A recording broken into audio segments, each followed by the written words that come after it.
so if we look over here in Lewis's directory right here, we can see that he's got his folder, which is inside the B folder, and it's called Project 2A. And I don't know. I'll probably just do a terrible job. Is your last name Armendariz? Armendariz. Okay. Anyway, so see how he's got all this stuff inside the folder, and the folder is what he uploaded.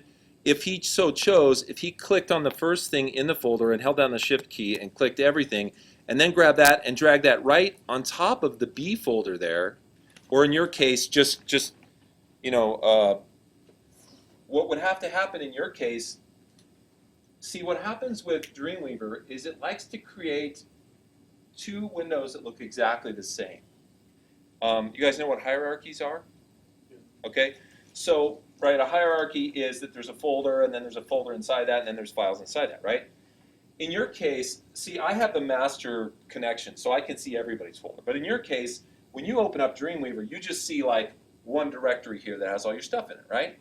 So if Louis goes into his folder here and he grabs all his files and he drags them over on top of this folder, what's actually going to happen is it's actually going to copy all these files plus the folder that they're in and put them in the B directory so that it has an identical hierarchy over here on the remote server as on the local server. Because that's how Dreamweaver coordinates everything, right? So really, to achieve what I just said, which would be cool, which is to have it so that when we go right to his page, we see his website, you would actually have to upload everything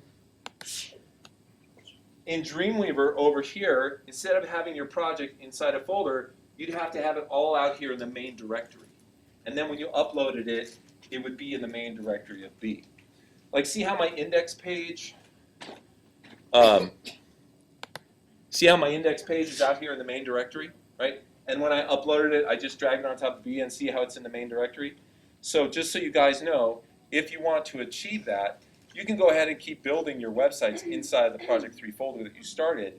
But when it comes time to upload them, I'll be happy to help you if you want to ask me, you would have to take them out of the folder, put them in the main directory, and upload them all en masse to your folder, and then they would appear in the main directory. Does that make sense? See some confusion? Do we need to see an example? Luke, can I take your? Sure. Okay. So I'm going to do it with his site, right? So if I go into the public folder and I go into B, you see that his Project 2A is all inside of a folder, right? Now watch this. If I select all of his files and I grab them and I drag them out of this folder and into the main directory, which is B, then it shows here and it says, you know, do you want to update all the links in the following files? Now, I actually don't, because I think it'll just mess things up. So I'm just going to say don't update. Okay? So now you can see that all of his files are out here in the main directory, right? Including his index page, right? So what I'm going to do now, I'm going to delete my index page. I'm going to right click on it and hit edit and then delete. That's how you get rid of a file in Dreamweaver. Okay? And then I'm going to close up his directory here.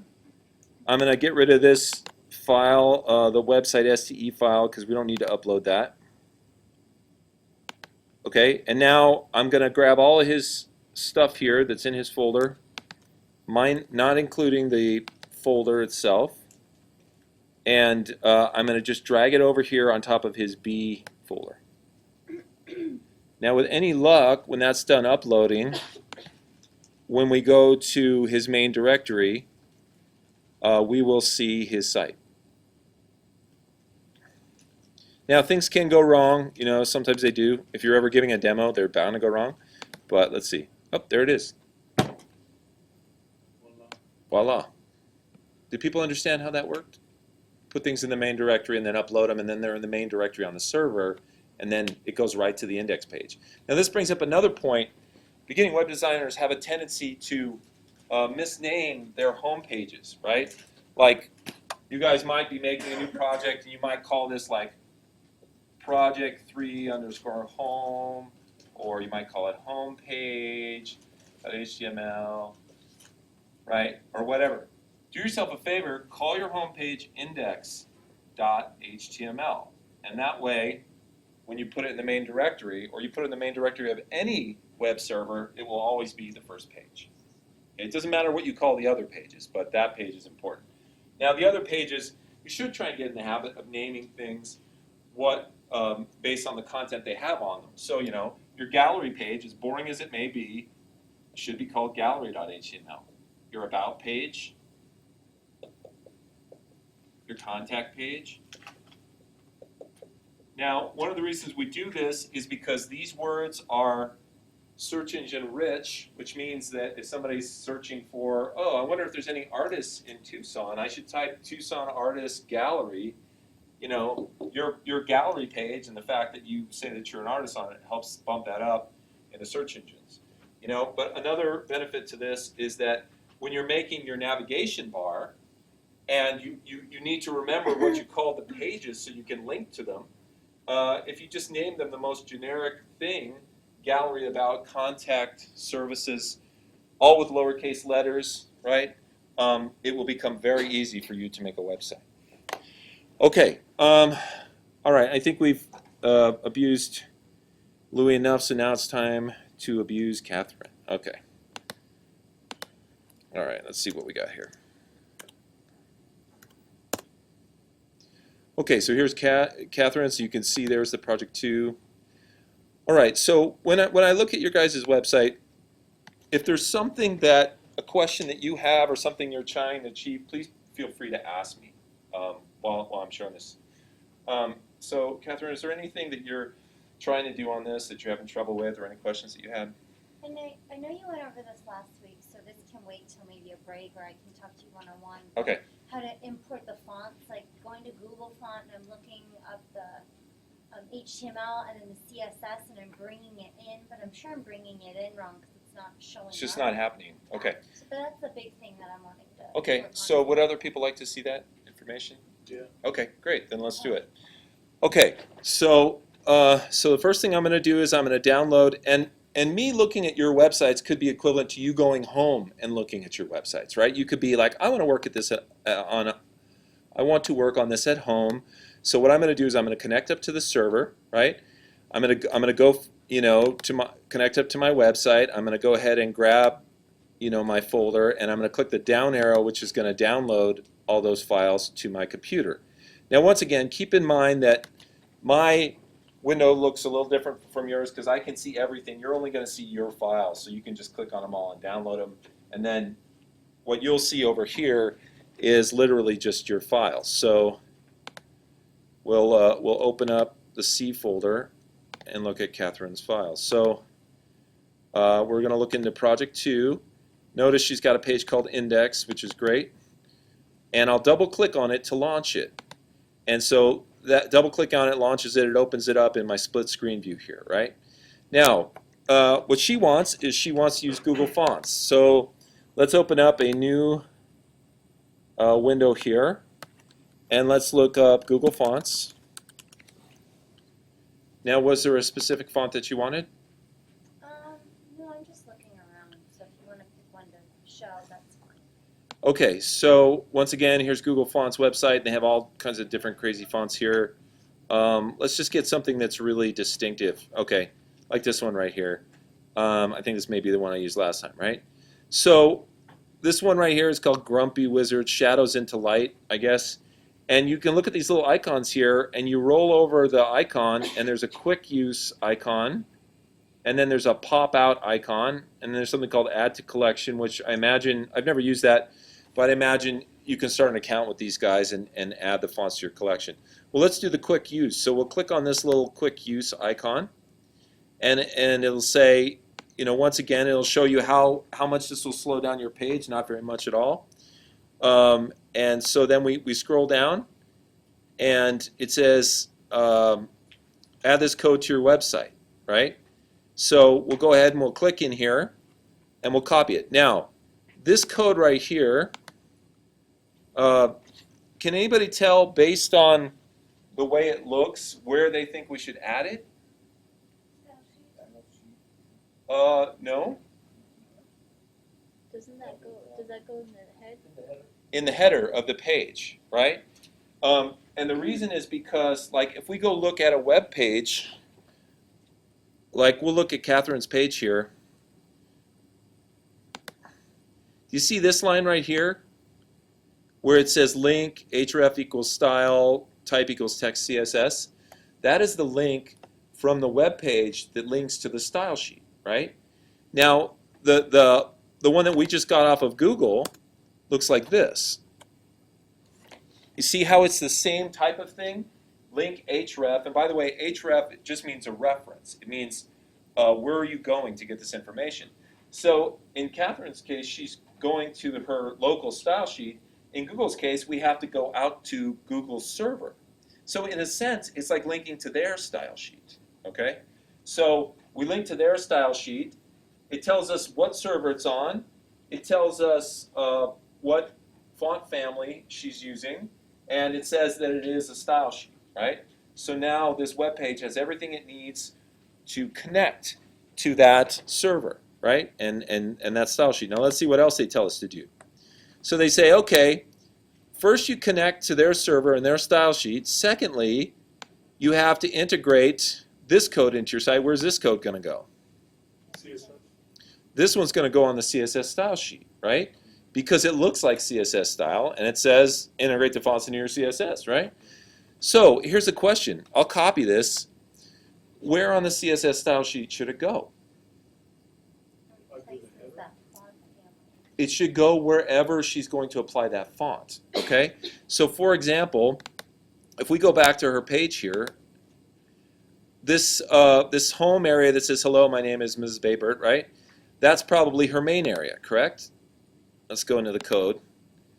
Yeah, so that section is what she has called the main, right here, which is the main body of the main div that holds all the content, right?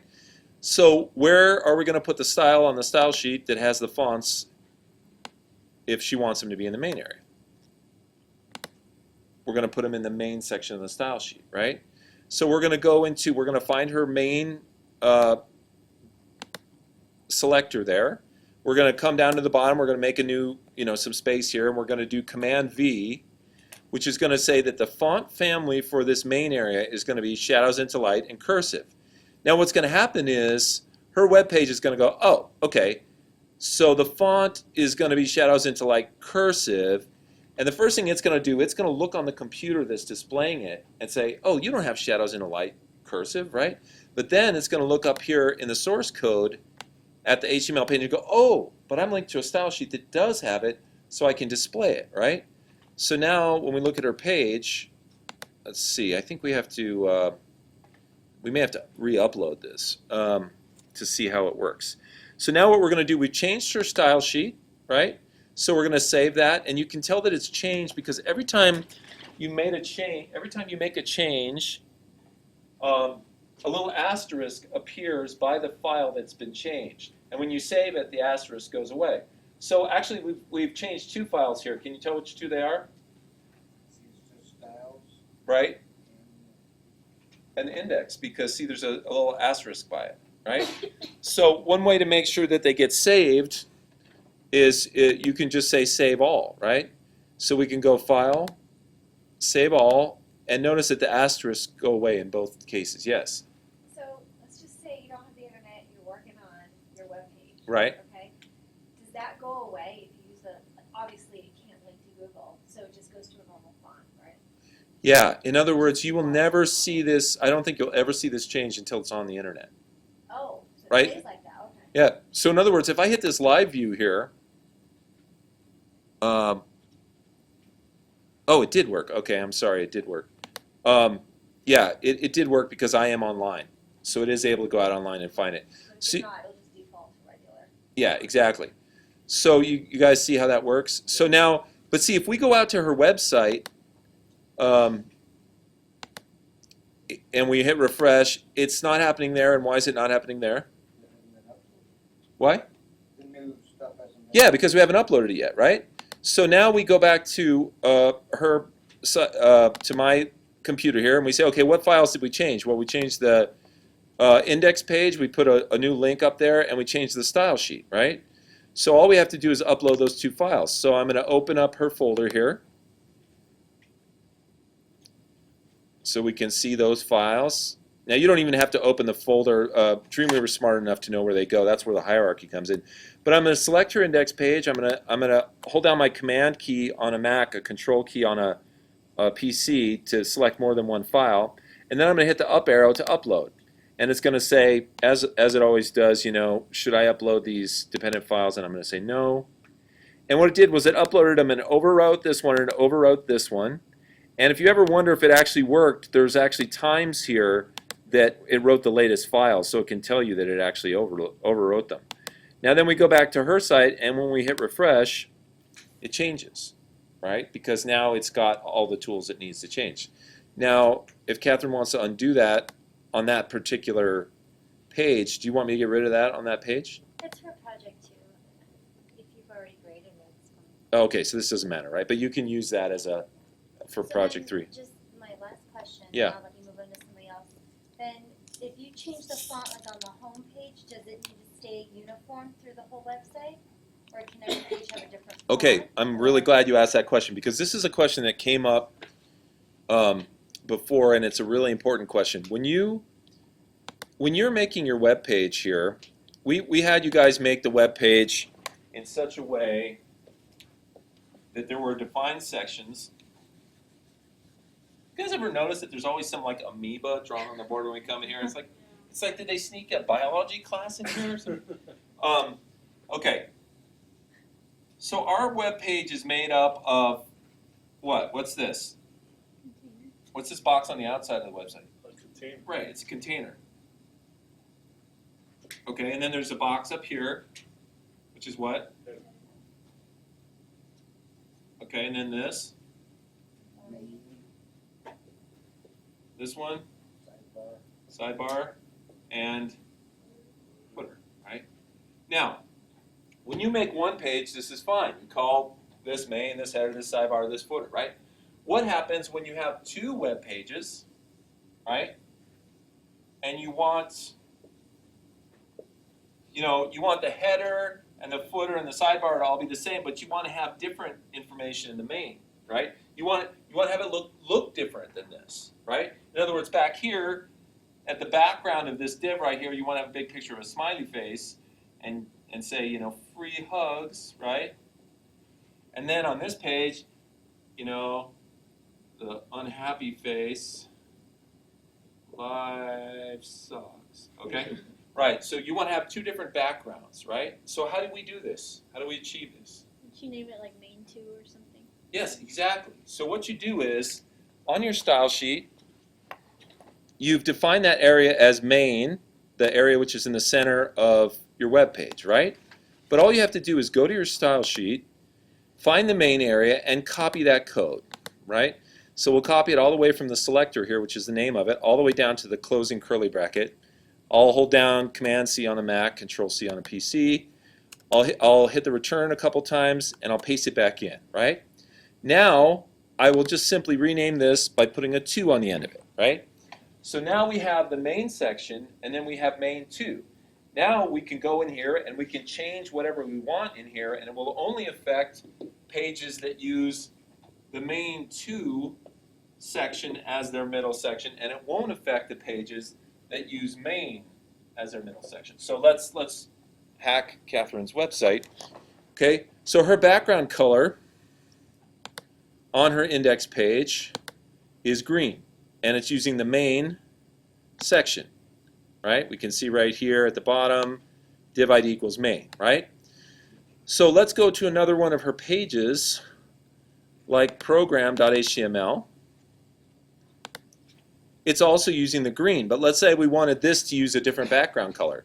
So we could go to our style sheet, and we could say in the main 2 area, we want our background color to be red.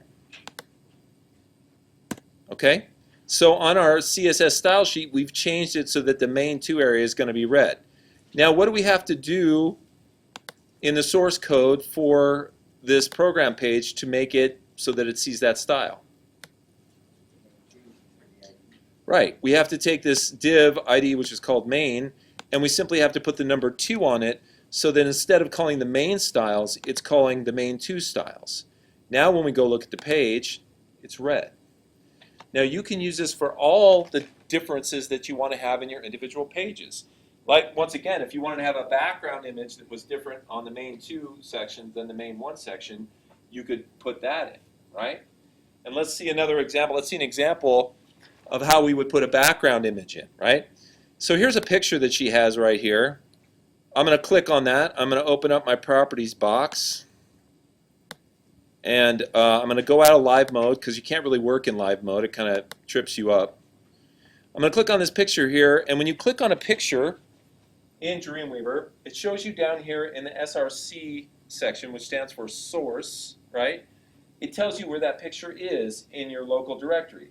So it's inside a folder called images, and it's called kids.jpg. So that means if I open this folder over here called images, I'm going to see a little file in there called kids.jpg, and that's the file that she's using right here. So let's say that instead of having a background color on main 2, I wanted to have a background image that was this image right here. So all I would have to do is go to my style sheet,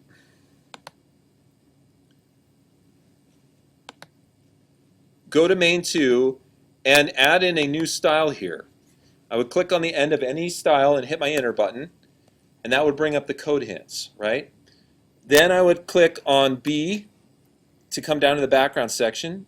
I would double click on the words background image, and it would put in the tag background image, and then it has a pop-up window that says browse. I would double click on that. It would take me into my directory here. I would go into her folder. I would go into her images folder, and I would click on kids.jpg, and I would hit open. Now, what it has done, it's put in code that says URL, which means where's the location of this, and it says it's in the images folder. It's called kids.jpg. Now all I have to do is put a semicolon on the end of that line for it to be valid. Now, when you use a background image, it's automatically going to tile. It's automatically going to repeat, right? So if we go look at her web page now, we see that it's taken that image and it's repeated it. We also see that the image is much bigger than she has here, so she shrunk it down in this window because you can see how big the ponytail is, right? That's actual size? Yeah, this is actual size, right? So, so we put a picture back there. Now, if you do want to put a picture in the background of a div, you should go into Photoshop and make it the exact size of your div, and then it will fit in there nicely, okay? All right, questions? All right, why don't you guys take a break? So do you suggest then that the font? I'm going to move on and hack somebody else's site. And number 3 in our list of vicious hacks is Megan. Letter D.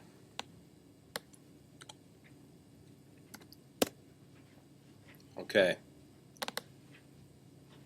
All right, so Megan, what questions do you have, if any? You're wondering about drop-down menus? Okay. So when it comes to drop-down menus, Dreamweaver has this thing. I don't even remember what it's called. I should remember it, but I try to block it out. Do you remember what it's called? Who remembers the? No? Okay. Dreamweaver has its own built-in drop-down menu, which I really hate. It kind of sucks. So I wouldn't recommend that. What I would recommend is that you get something that is CSS-based. Okay? So a CSS drop-down menu. So let's see what we can find out there on the web. Let's see. So we're going to go out here, and we're going to say CSS drop-down menu. Okay. CSS menu maker. That sounds kind of exciting, huh? Wouldn't it be cool if there was something that said like final project in web design maker? Okay, now this one is a purchased site, so we're not into that. Let's see if there's a free one. Oh, here's a free one. Make awesome menus. Oh no, it says buy now too. So what is the deal with this? Let's see if there's any free downloads. Nope. That's not cool. All right, let's see. We need to put the keyword free in here.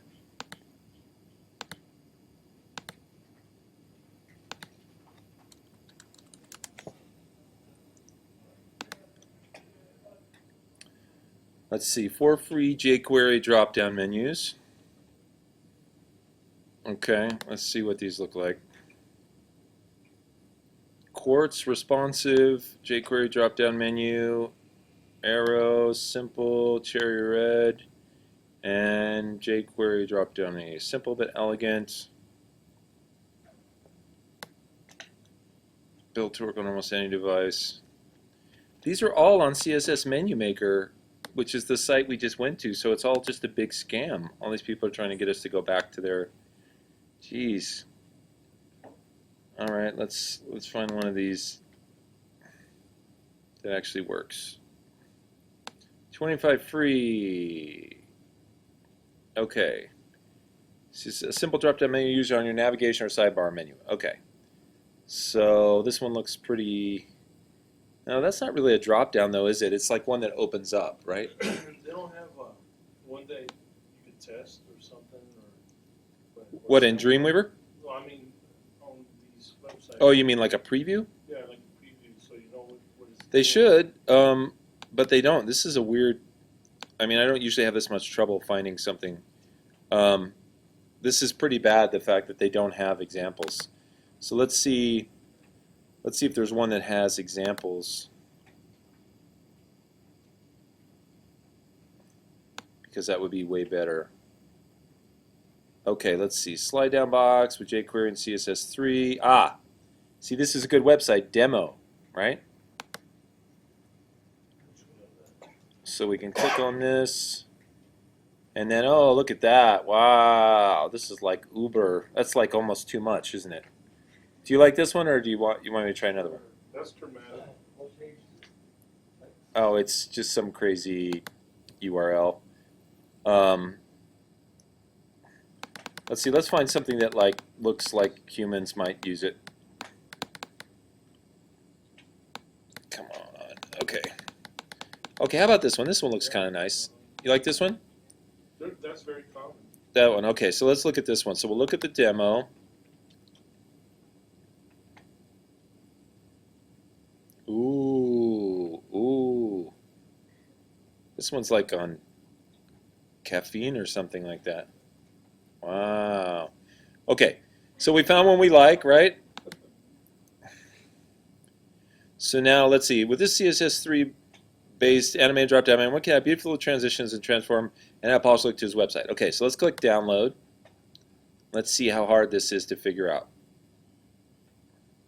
CSS animated drop-down menu. I hope this doesn't cost anything. I just hate that when they do that. The HTML. Oh, okay, here it is. The HTML structure hasn't changed. Here's an excerpt. The CSS. Okay, so just give us a... Oh, man, they're not going to make us do all this one box at a time, are they? Oh, God. I'm sorry, but it's just like, come on, guys. There should just be a easy, simple thing out there that solves all our problems. Am I wrong? What's this one?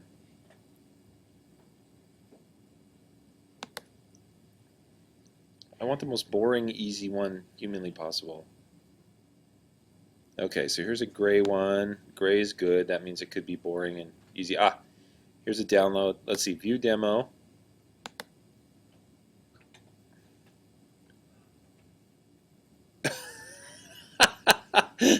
I don't know. I don't see a drop down. Do you? No, but that's why it's having content. It probably will be content. Well, God, one would hope. Let's see. No, it's not even a drop down menu. Oh. Look. It says gray navigation menu. God, I've never had so much horrible luck in my life. All right. Sorry about this. You asked the wrong question, mate. I'm just giving you a hard time. Okay. let me find a free one that actually works, and then we'll have fun with this. Okay, let's see. Free drop-down menu generator. Free download for Windows and Mac. I don't know if I trust that. 35 useful HTML5 and CSS for free.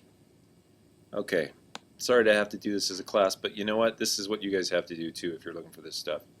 Oh, here's one called a musical drop-down menu. That could be fun. Okay, let's look at pure CSS lava lamp. Oh, there's that horrible one again. Add a build and has no. Okay, let's look at this lava lamp one. See if it works. Okay, That might be complex. that might be complex. Yeah, you're right. There's a lot going on there. What about this dark menu? Let's check this out. Oh, that one's not bad, huh? It's not bad.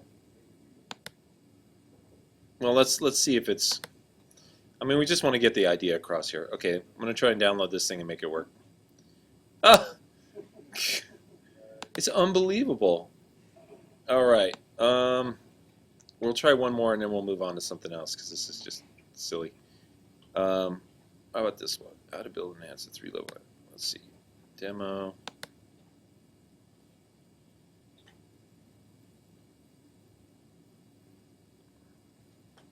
That's a common one. Okay, let's see, download.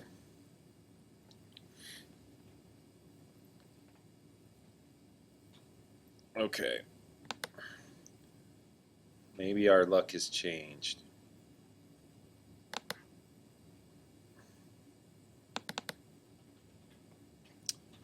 Okay, let's see. So we're going to open this page in. So this is what we downloaded. It's a folder that has an index page, a PNG image, CSS, and JavaScript. So I'm going to open my index page in Dreamweaver. And then we'll preview it.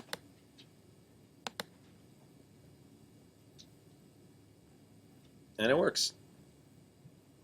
Cool. Okay, so let's say we want to get this into a website, right? So what we would have to do, now this is a trick that is true of all of the things that you download from the internet.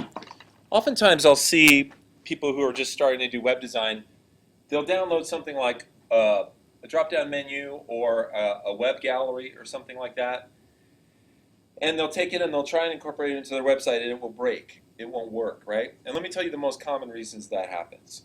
The number one most common reason that happens is because people don't take all the files and put them in exactly the same place in relation to each other in their new folder, okay? So, for example, if I took all this stuff here and I said, oh, I'm going to put this into my website and I'll just leave, you know, these 3 folders out here and drag this index page and drag it into my project 3 folder, right? The index page will no longer be properly linked to all these things that it needs to be linked to, and so it won't find them and it will break, right? Another reason that things break is people will decide they want to rename things. So they'll say, well, okay, I want this drop-down menu, but I want it to be on my gallery page. So, you know, I'll rename this gallery, or I'll call this gallery.css_gallery. And then what happens is the index page can't find the CSS because it's looking for a file inside a CSS folder, not a CSS gallery folder. Okay? In fact, I'll show you. I'll break it right now, right? So if I go here and I say, okay, hey, it works, right? That's awesome. Well, you know what I'd really like to do is I'd really like to rename this. And of course, there's no way I possibly can. Okay, I want to call this CSS Gallery because I'm going to make this on my gallery page. All right, everything's cool. Nothing could ever happen to me. Oh, it broke. Okay, because it can't find the CSS. Because if you look in the code here, it's got a style sheet link that's looking for something called inside the CSS folder and then style.css. So if I wanted to name that folder CSS_gallery, what would I have to do on this page to make it work?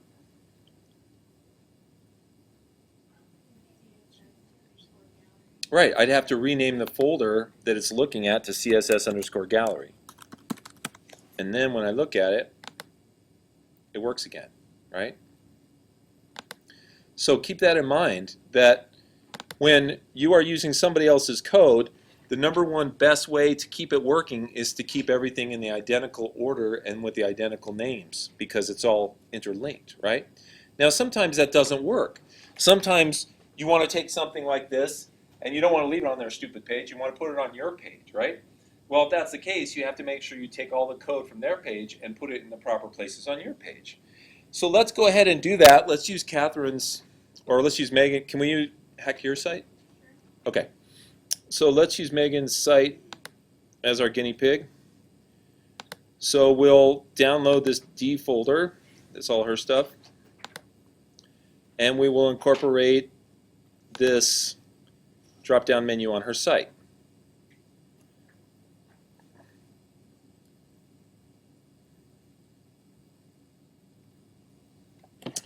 You had to go and put a bunch of files in there, didn't you? Just kidding. Okay, so now we open up the D folder, we open up project 2, we scroll down and we double click on the index page. What are these jQuery files doing that you have? They're what? The gallery page, so it doesn't really affect this home page or anything? Okay, so let's look at Megan's page here. So notice that her home page is just sort of an ordinary, and I don't mean ordinary, boring or anything. It's sort of a garden variety homepage in the sense that it doesn't have any drop-down menus or anything, right? Okay, so what we're going to do is we're going to try and hack that drop-down menu we just got into her navigation section. We're, of course, going to destroy her website in the process, but then the idea is she could rebuild and make it stronger and faster. Okay, so the first thing we have to do is we have to look at her menu section, right? So she's got a menu section here, which is called div ID menu, and then it's got my menu in it, and then it ends right there. So it goes from div ID menu to this end div tag, right? So the first thing I'm going to do is I'm going to hack out her existing menu. I'm going to say bye, thank you for playing, and now there's no menu, but there is a menu section, which is called menu, right? Now I have to go find that other code that I was using that created this, and I have to make sure that I take all this code, put it in the proper place, and that I have all the folders that I had before in exactly the same relation to everything else, right? So first thing I'm going to do, I don't like the fact this is called CSS Gallery because I hacked it, so I'm going to rename it CSS if my freaking Macintosh will ever let me do it. Which, it's a gamble, I'm going to tell you. Okay, all I have to do is click here, and there we go. Okay. So I'm going to rename this CSS. Okay, then I'm going to go back to Dreamweaver, and I'm going to rename this CSS here so it knows to look in the right folder. Okay, now, the first thing we need to do is we need to take these this combination of folders and files that we downloaded, which is the menu, and we need to paste them all into her directory in exactly this configuration. Now there is a problem if I do that. Let's go look at her folder and see. Notice the names of the files and folders in here. And then let's open up Megan's, which is this D folder here. And the project 2. Okay, look at the files that are in hers. Does anybody see any conflict? Here's what she has: gallery HTML, images, index, a couple jQueries of services, and a style.css. On the main directory, and we want to paste in this stuff. What's going to happen? Index. Right. The index page is going to overwrite her index page. Okay? So one thing that you can do right now, at least temporarily, is you can rename this index 1 so that it doesn't overwrite her files, right? So what we can do is we can highlight these 4, we can copy them. Okay, we can go to her folder, which is this project 2 folder, and we can say in a Macintosh reveal in Finder, which will show us where the folder is, and then we can paste all of these files in here. So there's the CSS folder, there's the has children PNG, there's the index 1, and there's the JavaScript folder. Okay? Now, if we go to her site,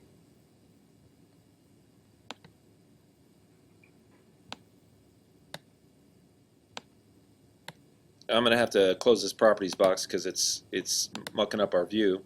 If we go to her site, we can see everything's there. And if we open up the index1 HTML folder and look at it from a design perspective, we see that it does work because all of the other folders are in there in the correct order, right? Now, if we want to transfer this stuff over to her index page, which is the one that we hacked the menu out of, we have to make sure we bring everything over and put it in exactly the right place.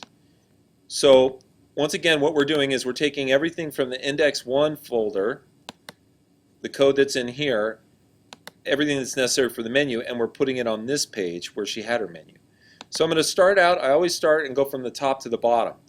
So I look up at the top and I see, well, this is all just generic HTML up here, up until this point right here, and what's this?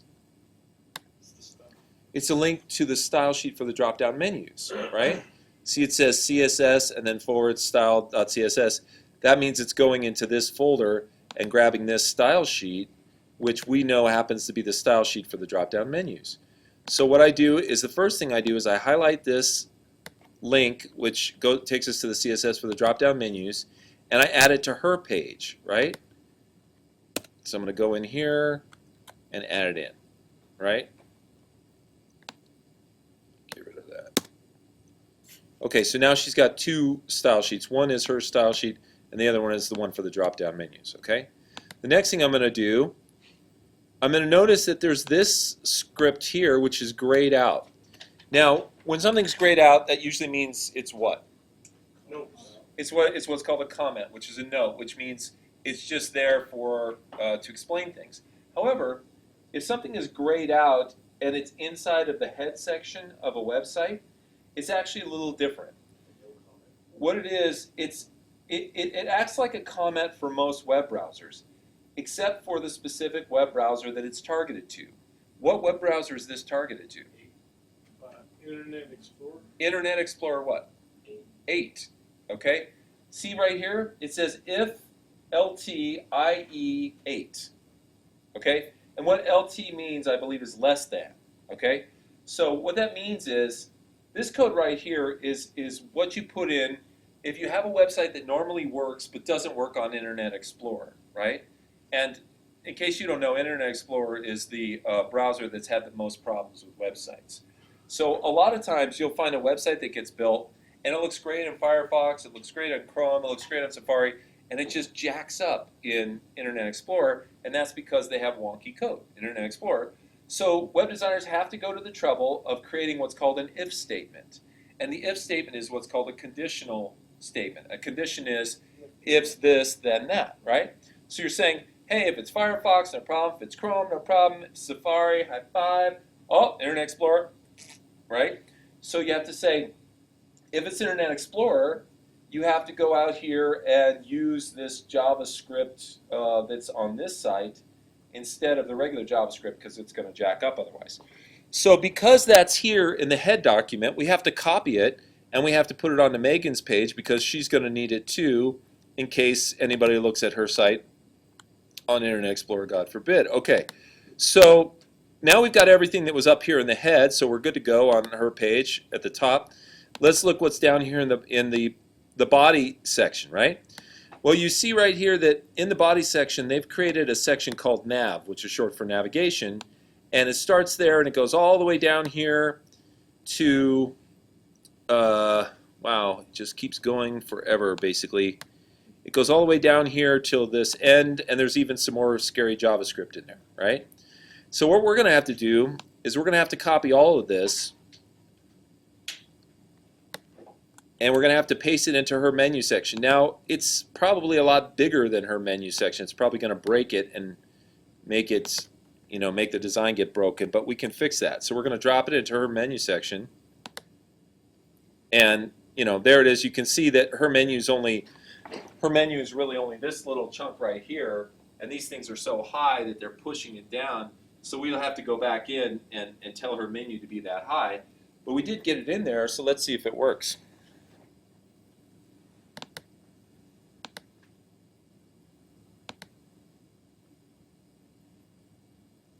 Ooh, look at that.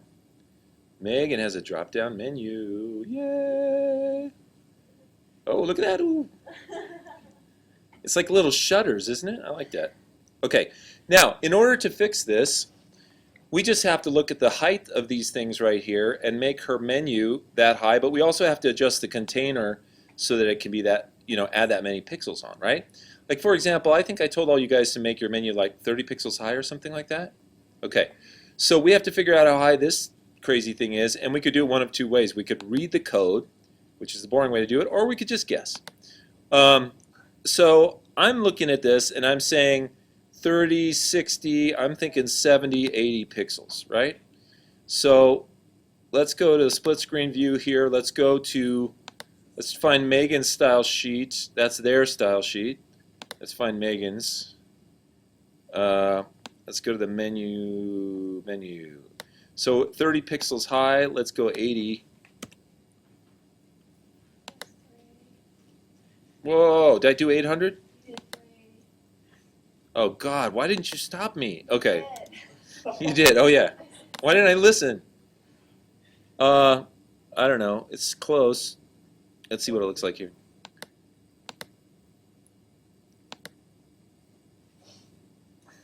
Okay, yeah, it's hard to tell, honestly, because who knows? Her gradient thing is only 30 pixels high because it was only a 30 pixel thing before, but now it's like 80 or whatever.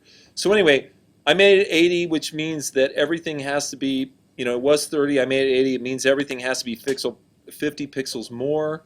So that means I have to go back to her style sheet, I have to tell her that her container is 50 pixels higher than it was. So it was 630, now it's 680, and so on and so forth. And I have to go in and adjust every one of those numbers that has to be adjusted to make it look the way it wants to look, right? Now, she could go back in here and she could replace this thing with a graphic that's 80 pixels high.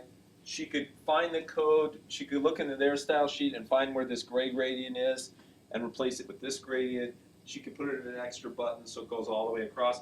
She can tweak this thing to her heart's content and make it the way she wants it. Now, we could also have done the opposite, which is instead of hacking her design to fit this, we could have hacked this to fit her design. We could have said instead of being 80 pixels high, we want these to be 30 pixels high, and it would have just fit in. Question? Kind of related, because we seem to have trouble with the length thing. Why is it restricting our length and not allowing it to grow? Oh, okay, that's a good question. Well, it's kind of like when you're a little kid and you go, Mom, the world, look, there's a whole world out there. I want to explore the whole world, right? And your mom says, no, Gregory, you are a small child. You're barely 30, right? So I don't want you to explore the whole world. So here's your world that you can explore, right? Here's the backyard, right? No, that's cool if that's what you want to do. And here's the house. So, Greg, you can only use the backyard, right? Which is, 960 feet wide by 600 feet tall, right? So when you're starting out with sometimes you give them a restriction, right? Now, you guys are doing your final projects now or whatever. The restrictions that I've given you were so that we can learn this, but if you'd like to, you can move away from those restrictions, and this is how you would do it. You would start by, instead of having a height restriction, you would simply take that restriction away, and then whatever content you put in here will simply grow the height of your website, right? So let me give you an example of that. The websites that we made are set up like this. They have a container, header, main, sidebar, and footer, right? Now, so far we've locked all these things down, and we've said like the container is 600 pixels high, and the main is like 400 pixels high, right? Now, what happens if we remove these restrictions from those? And then we go, in other words, we take the height attribute out of the style sheet, so it says height 600 pixels, and we literally delete that, right? Well, what happens is, as you add more content into this main area, the main area grows, and it grows vertically. It grows down. And as that happens, the container grows, and it grows vertically, and it grows down. Yes? Oh, Aaron? Yeah, he's here. Just kidding.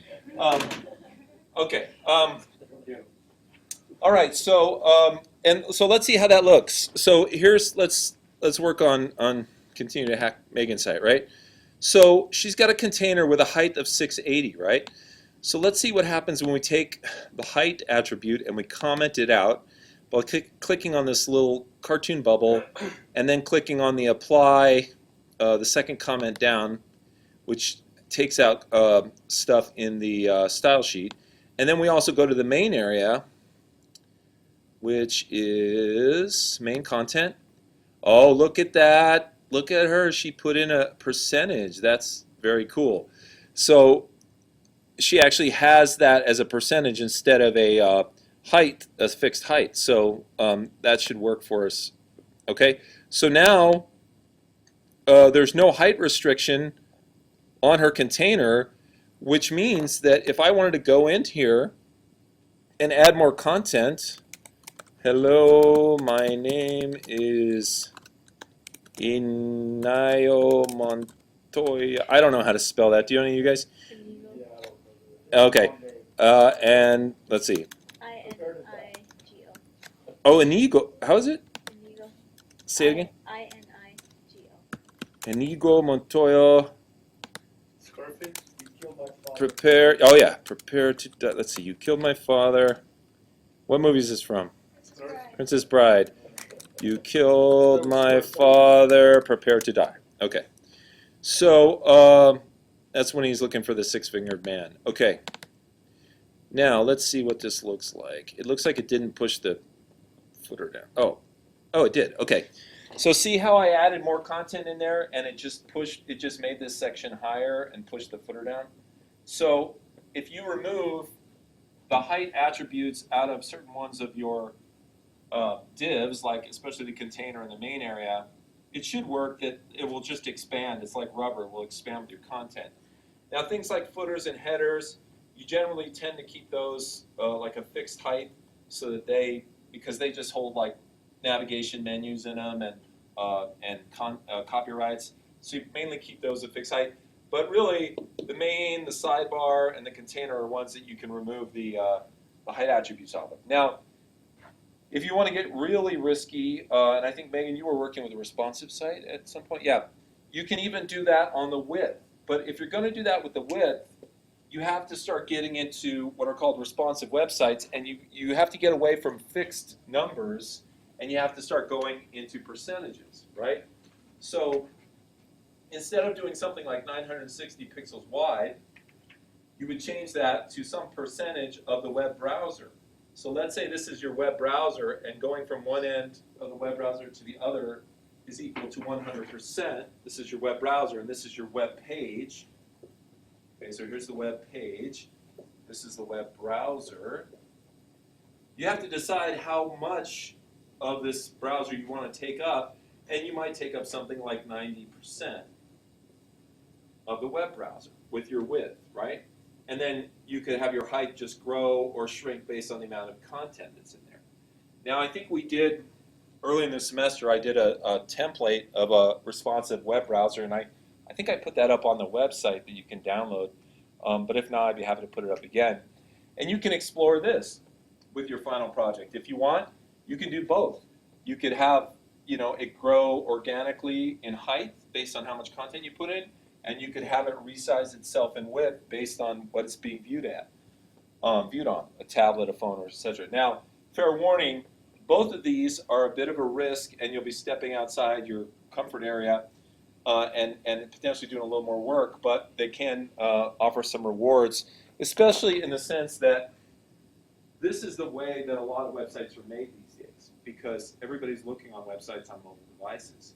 So making static websites is how you learn to make websites, but then at some point you graduate to making more responsive sites. So anybody who's interested in learning this type of technology, I'll be happy to sit down with you and take your existing site that you're working on, and we can reformat it so that it's responsive, and you'll learn that.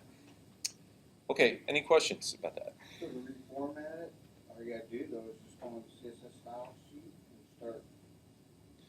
You can do that. My best recommendation to you is to go out onto the web, possibly YouTube, or just do a search and type in, how do I make a responsive web page? And have a tutorial there to help you, because if you just go in and start hacking your web page, you may miss some key. It's like making a soup. And then I'll Oh. be in here next week. Yeah, exactly. It's like, you know, right? Oh, I'm going to make a soup from scratch. I know what I want to make moulin de bleu, you know, soup that I learned about in the French cafes, right? And so I'm just going to make it from scratch, right? Without any recipe, without any knowledge of, you know, you might do a good job, you might fail completely. So it's always good to have the recipe there to reference, right? So, yeah, consider that. Okay, so I think we've done a good job of hacking your website. You poor people, I'm just abusing you here. Okay, who's next? Molly, you're next on the hit list. Let's see what we got here. Okay. Let's see. E. Okay, you don't have anything up there? Or? Okay, you're so lucky. Okay, Gustavo. Molly has passed. Gustavo is now the man of the hour. Let's see. Okay. So I was looking at yours earlier and I noticed that you had that problem with the gallery, right? Okay. So the reason you have the problem with the gallery is what I was talking about before, which is not moving everything over and having it in exactly the same place and not having everything call exactly the same thing. And there's also a third issue, which is when you take that simple viewer gallery and you put it in here, you have to hack it in certain ways to get it to fit into this design, right? So let's see. Do you want me to see if I can hack that simple viewer gallery into here? I'm not sure if I still have it. Okay, I'll try and download it. So this is a gallery that I've used before. I like it, but it is a bit of a pain in the ass to get to work. So, you know, caveat emptor. Use it at your own risk. So here's this gallery, and it's deceptive. This is the bad thing about these galleries is like, oh, they look so beautiful, and I really want it on my website, and then it's like a nightmare. Okay, let's see. Okay, so here it is, simple viewer, right? So let's look at it. Let's look at how cool this one is. Okay, where's my demo? Is this a demo? Examples, okay. All right, here's simple viewer. It's deceptive. Oh, look at that. Oh, it's so beautiful. Oh, and it says it's so easy. Oh, yay. Oh, and look, it expands, and you can email people. Wow, this is like the be-all, end-all of viewers. This is probably a snap to put into my website. Okay, I'll bite. All right, so let's go ahead and... Okay, so we're going to download Simple Viewer.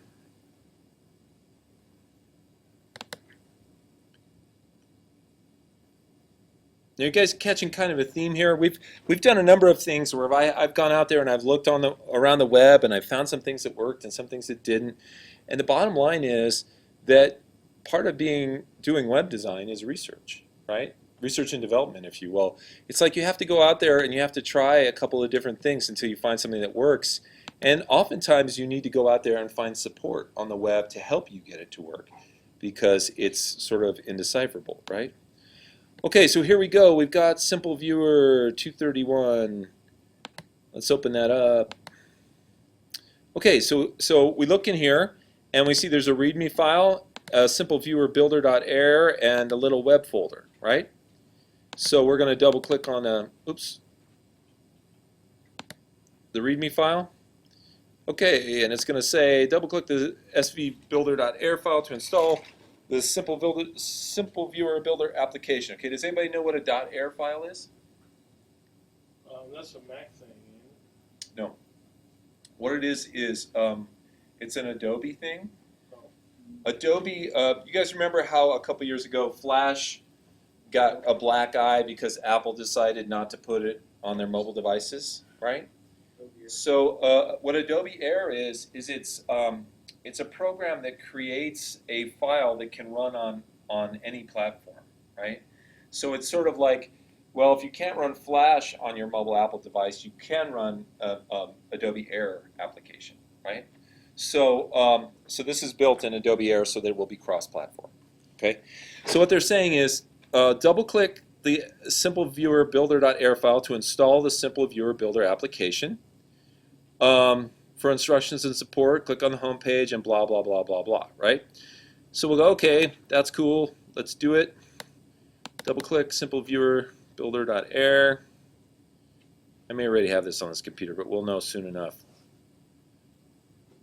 Come on, little machine. Oh, it's doing something. It's installing something. Same version already exists. Okay, so fortunately we don't have to wait for it to install because I've done it before. So we'll just hit run now.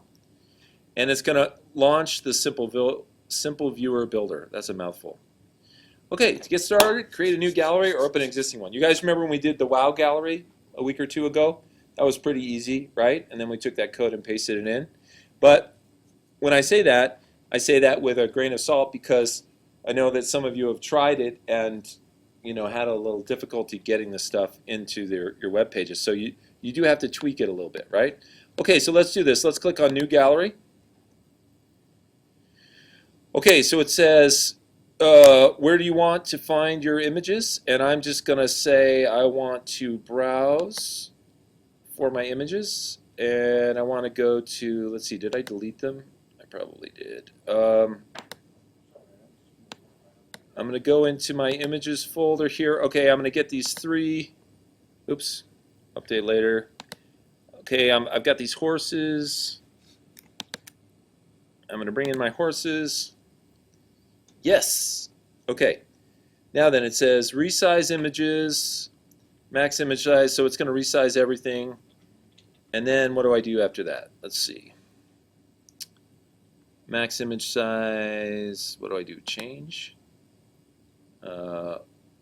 Okay, so it resizes everything. Okay, so I did my images. I guess now I go to customize, and so it's showing me my Simple Viewer gallery. So the way the Simple Viewer gallery works is the thumbnails are over here, and then the big picture appears over here. I guess it's showing me a demo of the gallery, and that's what it looks like, right? Now I can change these settings over here for the gallery width and height. I can change the background color. I can change the text color. How many columns of thumbnails appear? How many rows of thumbnails appear? And so on and so forth. So you can customize all that stuff, right? And then finally, I can hit the publish button. Now this is key because we're going to put this into a folder, and then we're going to take everything in that folder and put it on our website, right? So I'm going to make a new folder on my desktop, and I'm going to call this My SV Gallery. Okay, I'm going to open it, and I'm going to say, and notice it's going to call the index page index.html.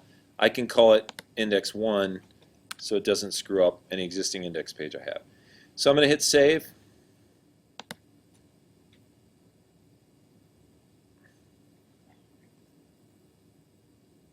And then there it is, right? Beautiful gallery.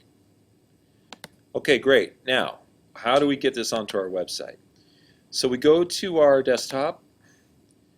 We find the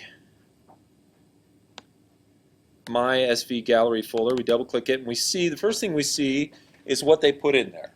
Okay, so what they put in there was an index page, which I named index 1 because I already have an index page and I don't want to overwrite it. They put in my images in a folder. They put in something called gallery.xml, something called SV Core, which I assume is the core program, and then thumbnails, which are probably the little images that were made from the big images. Okay, so far so good. Everything seems to make sense to me, right? Okay, so now I'm going to select everything that's in this folder and copy it. And now I'm going to go, well, let's see. Let's put it on Molly's site. Oh, no, we're gonna do it on Gustavo's. Okay, so you're E or F? You're F, right? Okay. Okay, so I'm going to download the F folder.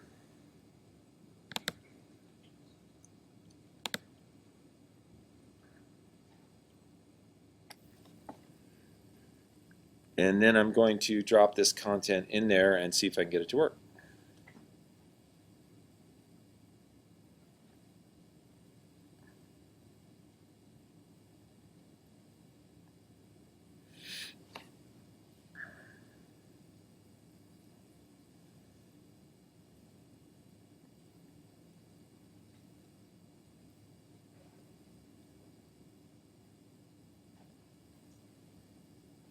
Okay, so now I've downloaded his F folder, and I'm going to open it up. I'm going to ignore this scripts folder, and I'm going to open the Gustavo folder, and you can see that he's got all this stuff going on in here. You can see that he does have a page called index, and I'm always going to double check to make sure that nothing that I have in here is going to overwrite his stuff. So let's see what he's got and what I've got. So I've got thumbs, SV Core Index 1, images, gallery XML. He's got index, that's not going to be overwritten, but his images folder is going to be overwritten. And that's the only problem, really. So that creates a problem for me because I have a folder called images. So what that means is I have to see if I can either rename this folder and still get everything working, or if maybe the opposite is true, I can rename his folder and keep everything working. Well, let's see if we could rename his folder and get everything working. And the way that we could do that is Dreamweaver has a very sophisticated way of updating itself. If you make a change to a file name or a folder name in Dreamweaver, it will always ask you if you want to update all the files that are related to that, right? And if you say yes, then everything should still work. So here's his index page, which is obviously using images that are in his images folder, right? If I go here to Dreamweaver and I click on his images folder, and I say I want to rename this to images 1 so that it doesn't get hosed by my dragging this stuff in, and we click off of it, it'll say this. It'll say, hey, there are other files in this website that are using this images folder. Do you want me to update all the links on those pages so they'll still work with this? And I can say yes, update, and everything should still work, right? Now I'm going to cancel this. Well, I guess I'm out of luck. I can't cancel it. I'll say don't update. Everything will break, and then I'll rename it images again.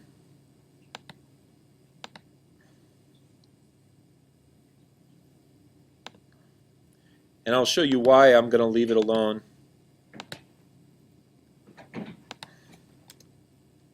Okay, if I rename it images and I refresh, let's see. Okay, everything's still working, right? Now, the reason I decided against renaming that is why. If I take this thing and drop it in there, it's going to overwrite his folder. So why am I not going to rename his folder? What's the solution? I'm going to transfer those two images to the same folder. Exactly. Drag the images that are in this images folder into his images folder and leave one images folder, right? Okay, so what I can start by doing is copy these 3 images.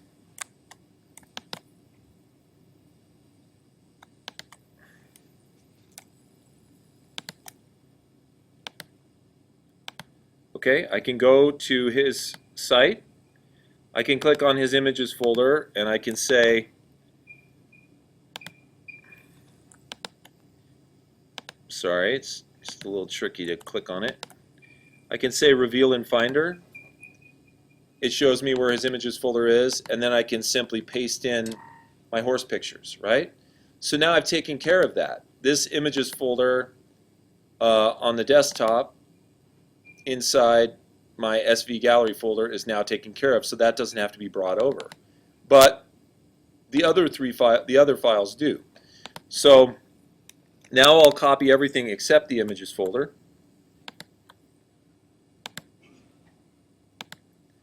I'll go back to this folder which has all his stuff in it. Oops. That is down here.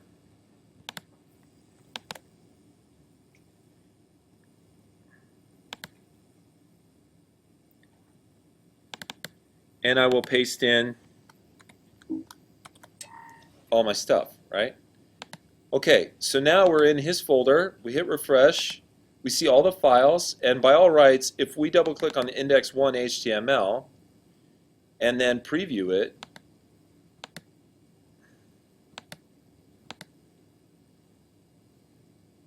we should see the working gallery.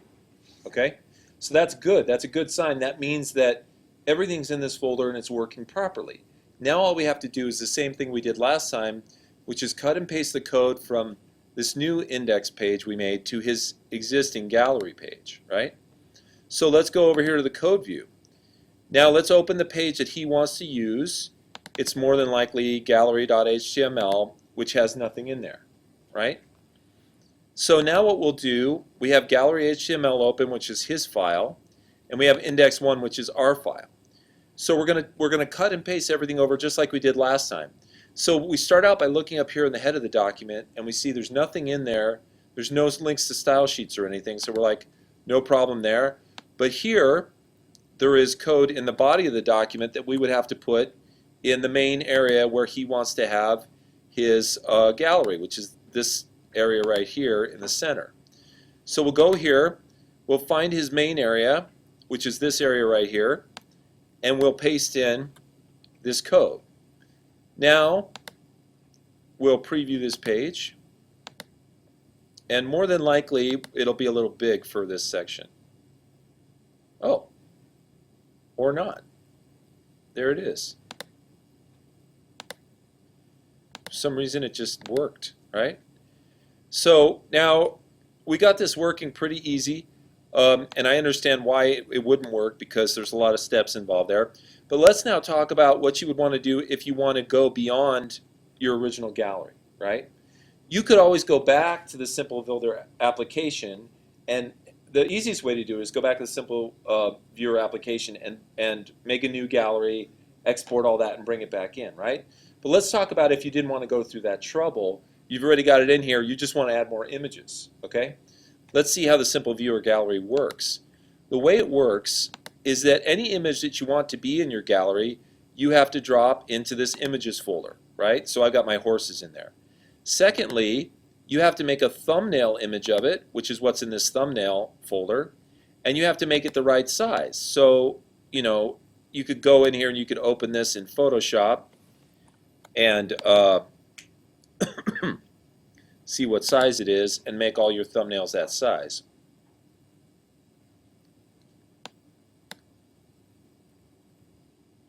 Give it a second to open up here.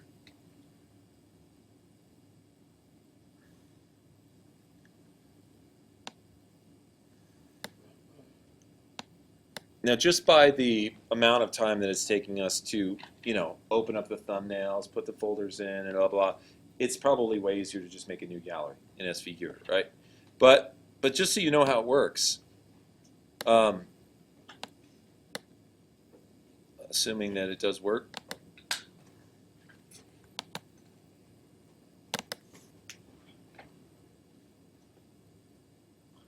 Oh, I guess it is open. It says horse one. This one. Yeah, it doesn't look like it. Oh, there it is.